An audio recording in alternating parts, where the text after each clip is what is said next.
चलो बच्चों, let's read the question. The question says, how does the poet use wind as a symbol in relation to human beings? So जो poet है वो wind को एक symbol की तरह यूज कर रहे हैं ह्यूमन बींग्स के रिलेटेड. और human life is full of hardships, how does the poet reveal it? So human life जो होता है वो हार्डशिप्स, जो मुसीबतों से भरा हुआ होता है, परेशानियों मुश्किलों से भरा पड़ा रहता है. तो पोएट जो है, जो कवि है, वो इसे कैसे, इस चीज को कैसे रिवील कर रहे हैं अपने पोएम में. क्या की पॉइंट्स हम ध्यान में रखेंगे? सबसे पहला बात, जो विंड है वो सिंबलाइज कर रहा है हार्डशिप्स, जो भी परेशानियां हैं उन सबको जो एक इंसान के लाइफ में आता है. दूसरी बात, only powerful people can confront these hardship and grow stronger, and the weak people will be defeated by the obstacles. और जो पावरफुल, जो ताकतवर लोग होते हैं वही बस इन हार्डशिप्स को फेस करते हैं और स्ट्रॉन्ग बन जाते हैं, और जो वीक पीपल होते हैं वो हार मान जाते हैं इन ऑब्स्टिकल्स के सामने.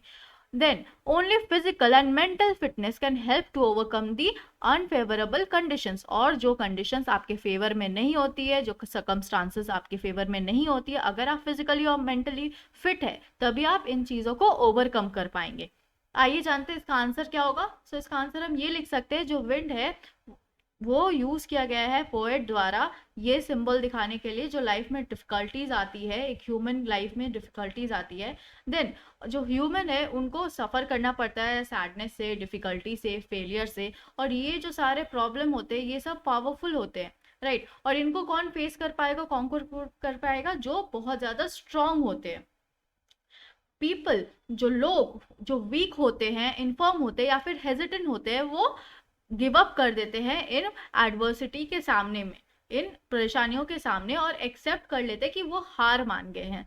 और दूसरी तरफ जो स्ट्रॉन्ग पीपल होते हैं बहुत पेशेंट होते हैं, और उनकी जो डिटर्मिनेशन है वो अनशेकेबल होती है, और बहुत पॉजिटिव सोच रखते हैं. वो सारे सर्कमस्टांसेस को ओवरकम कर जाते हैं और वो डेवलप होते हैं, उभर जाते हैं और स्ट्रॉन्गर बनते हैं.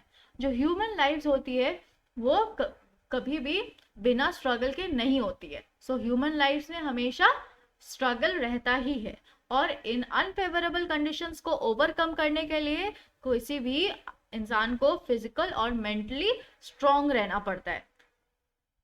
और जो लोग के अंदर ये एबिलिटी नहीं रहती है कि वो एकदम स्ट्रांगली डिटरमाइंड रहे इन डिफिकल्टीज के सामने, वो लोग डिफीटेड हो जाते हैं. और जो स्ट्रांग पीपल होते हैं वो खुद के डिफिकल्टीज को भी अपॉर्चुनिटीज में बदल देते हैं.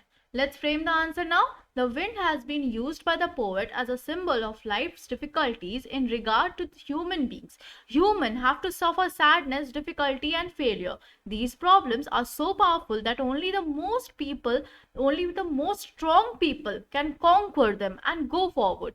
People who are weak, infirm, and hesitant succumb to adversity and accept defeat. On the other hand, strong people who are patient, have unwavering determination, and are optimistic in their beliefs will overcome the difficulties and emerge even stronger.